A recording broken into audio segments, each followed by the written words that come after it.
Piece by Piece Autism podcast with your hosts, Angie and Christi. They've worked 25 years to help Alec get the most out of life. Let them tell you how they're doing it.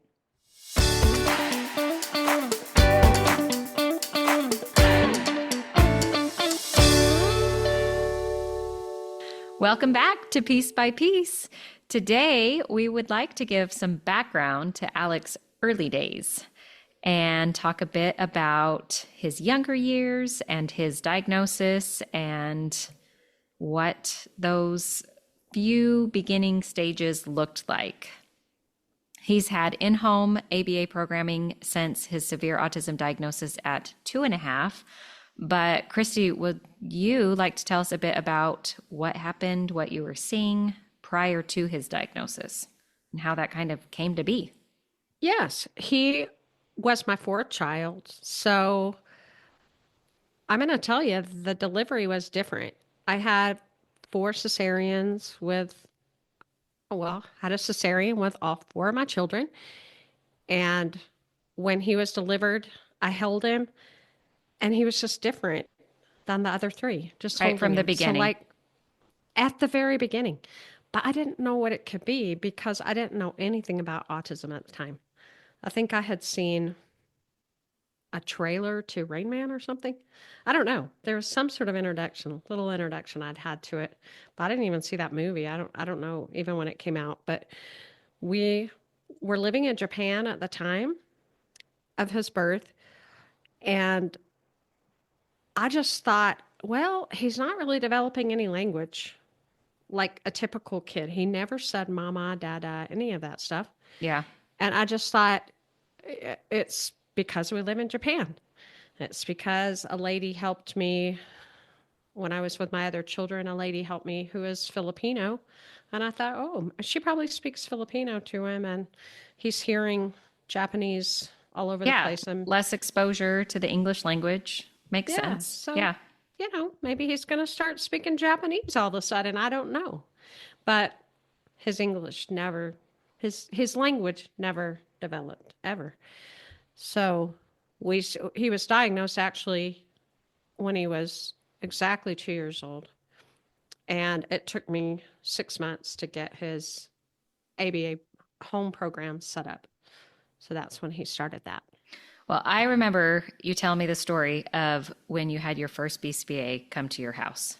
Yes. And you did not know what to expect. You, of course, like you just mentioned, did not have very much exposure to even what autism was.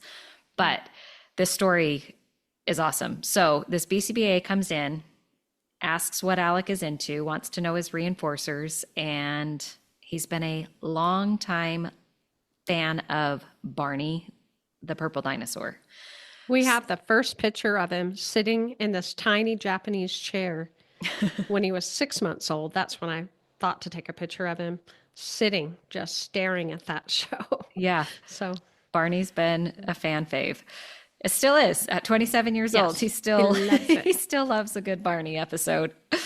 Absolutely. So this BCBA comes in, finds out what his reinforcer is, and takes hold of the remote and quickly gets Alec to have a seat.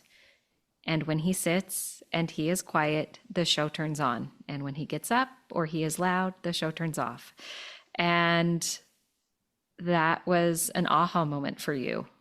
Yes. It blew my mind.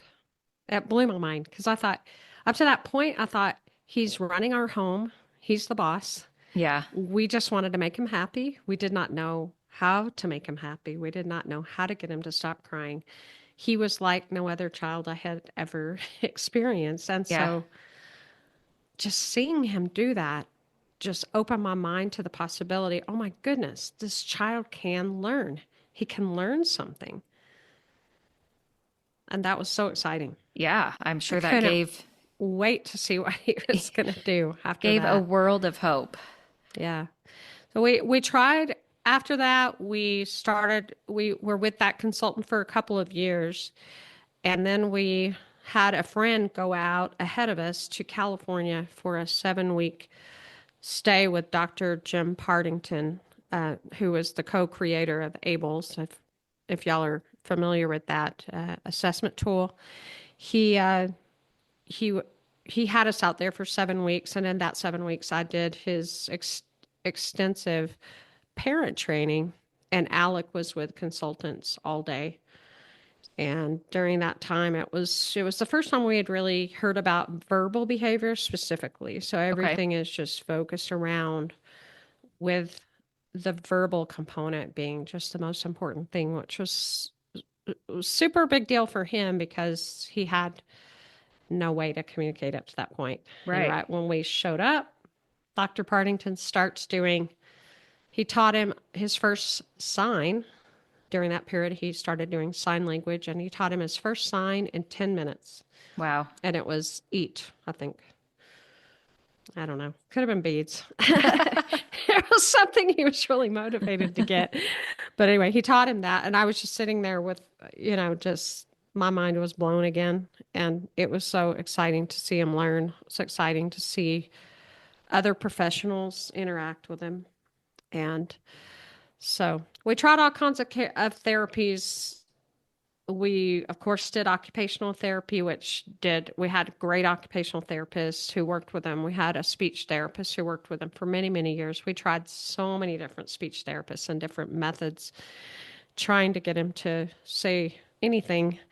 And he did equine therapy, and that was really good for him. He did that for many, many years and Yeah, he still loves goes that. back. And yeah, he's expressed an interest lately that he would like to get back to that. He was really scared of horses when he first started doing it. And this guy was giving up his land and his services to help people on the spectrum, and I think all kinds of disability children, to be able to learn to ride horses and have access to them. So he opened up his acreage to that and the horse stables, and he actually offered all this for free. And so Alex started on a horse-drawn carriage when he was 4. That was kind of cool That's because so that guy cool. would go out and just put this carriage on. It took forever. It felt like, and then he would ride on it for like, 10 minutes, and then that would be his lesson. And now you should see him. Angie, he's on Oh, an English English. saddle. Yes. He's sitting up straight. He has not perfect form, but He he looks couldn't go to a horse show, but he has been to a horse show. He didn't love it, but he loves just being able to go out in the neighborhood and just ride with his teacher back in Dallas. So, yeah. looks better than I would look on a horse. Well, and myself also. He's a great horseman. We went on to introduce the keyboard to Alec by way of Soma. I cannot pronounce her last name. She's at the Halo Clinic in Austin, In Austin, Texas. She's yes. still around, Yes. still doing her thing. She's incredible. She got him started on how to do the keyboard. And she started with those little torn pieces of paper that you've probably all heard about. Torn pieces And of it, paper using the eraser point of a pencil into yes, stencils, multiple yes, stencils, pushing the pencil yeah. through. Yeah, very, very And whenever beginning I look back stages. at that, I'm like, how did that ever happen? Yeah. Of course, I've got video of all of it. Yeah, I don't ever go back and look that at was it. I don't have fascinating. time, but I would love to do that sometime and remember what was that process like. I just remember going there thinking, this is so amazing. But that opened his world so much, and it was so cool. Yeah, you've often And described raising a nonverbal child to having a baby who hasn't developed language. And I have a 1-year-old yes, who likes to scream as his way of communication. He has a few signs. We were working on things like that. And obviously, my education and background allows me to have an upside there, I think. But yes. it can be frustrating. It's frustrating for me sometimes. Like, stop screaming at me. Yeah, Just tell use me your what you want. sign. I know you know how to say this, but he doesn't have much verbal language at this point. So, that's kind of been how you've compared Alec's lack of verbal language over the years, right? Yes, when I hear people complaining, "Oh, my child can't tell me what they want," and I'm like, Your kid is 1 or 2 Yeah, or whatever. How about he's 27? You right, know, but he has a way to say that now. He has right. a way to express his needs and his wants, and that's just been such a gift because it's helped his behavior, of course, Absolutely. because his behavior. I mean, we've had struggles with his behavior throughout, just like any severe autism guy. He's had behaviors, and some of them early on were he was a hair puller. Angie and I have been blessed with little parts of our hair being missing for a Uh, while. yeah. We're growing it back with the B12 here. Can But Nutrafol yeah, sponsor this podcast episode? yeah, we need a sponsor from the B12. Anyway, just he was a headbanger. That was scary. He would just bash his head with his hand, or the worst time was when he did it on the floor. Yeah, When he was a little bitty kid, before he was diagnosed, he was playing in his diaper about 3 times a day. yeah. And I'm telling you, my other kids were in school. What was I doing? He was like Houdini. He Mm-hmm. could get in there into his diaper. He could take it out and have it smeared before I could even blink. Like, I guess if I stood there and stared at him and did nothing else, Yeah, I might have been able to stop it. But yeah, all that was so hard. He was a biter. He was slapping. He was hitting.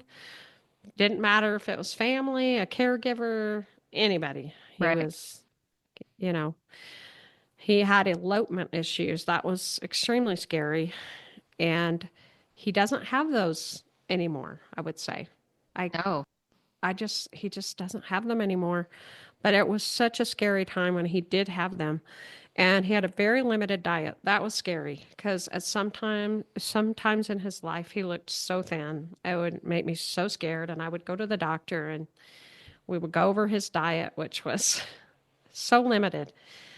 But now, last night I was over at his house. He was having shrimp and rice.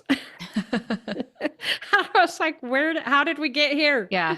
But we How love did it. how did we go from corn dogs or Yes, just chicken nuggets chicken day and nuggets? night.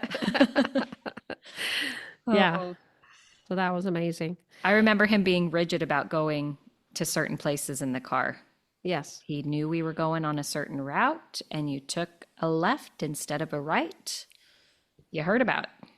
yes. That was difficult. And also, when we would get ready to leave our house, if we backed out of the garage and we started down the street, and I went, oh, darn, I forgot a water bottle. Oh, We didn't do yes. water bottles back then, but whatever, I would have forgotten. I went back into the garage and he just started screaming. So then I got really good at not forgetting stuff until I learned that we had to, he was shaping my behavior. Right, He right. was making me not forgetful when I needed to. And I learned later as ABA became more and more incorporated into our life that no, I needed to teach him that sometimes we back out of the garage and we go, and sometimes we back out of the garage, but we go right back in. Right. And we did so much practice of that. And it was so good for him because he's so flexible now. In fact, we kind of still have a little PTSD because of it, because my son this week was in town and he said, oh no, we forgot something. Can we go back in and get it? And I said, he's not that same guy Yeah. anymore. He's so much more flexible. I mean, we've worked on this for literally decades. Absolutely. Facing it head on, saying, okay, throw your Yeah. fit. This is what we're doing. Yeah, this is This what we're doing. exposure and practice is crucial. It just made him so strong. So we're grateful for that. I've mentioned a few things that Angie has about Alec's early years, but rest assured, we have so much more to say about this. There's so many aspects of how his life has been played out so that he can be where he is today, which is in what we think is a really great place. Yeah. And so later episodes, we'll talk about how he dealt when he couldn't sleep by himself, and how we dealt with potty training, and how we dealt with getting his diet expanded, and how we dealt with elopement issues, Yeah, etc. all these So, behaviors for yeah. sure. So until then, that's Alec's early life, Perfect. and we love it. We hope this has been helpful and informational. Like Christy said, we will definitely dive deeper into a lot of Alec's early years in the ways that he has been taught and the things that he has learned. But this gives you just a good idea of his early years, his diagnosis, and some of the behaviors that we saw. Yeah, and hoping that it gives you some hope that if you're in that position, I would have never guessed that he would be where he Yeah. is today. Like at 3 or 4, I would have never. And so it's just nice to know, okay, we're not at the end of the story, but we're pretty far into the story now, and it's looking very promising now. It feels good where he is Yes. right now. And with his current team, I feel like there's conversations we have with them where I go, oh, I forgot that that was even an issue. Or, I think. oh, well, man, if you could look back 10 years ago, this guy would not be so recognizable to who he is today. So Yes. there's so much hope in how these guys can learn and grow and evolve over the years. And so don't give up on what your outcome will be. 1,000%. Thank you for joining us today. And don't forget to check us out on social media.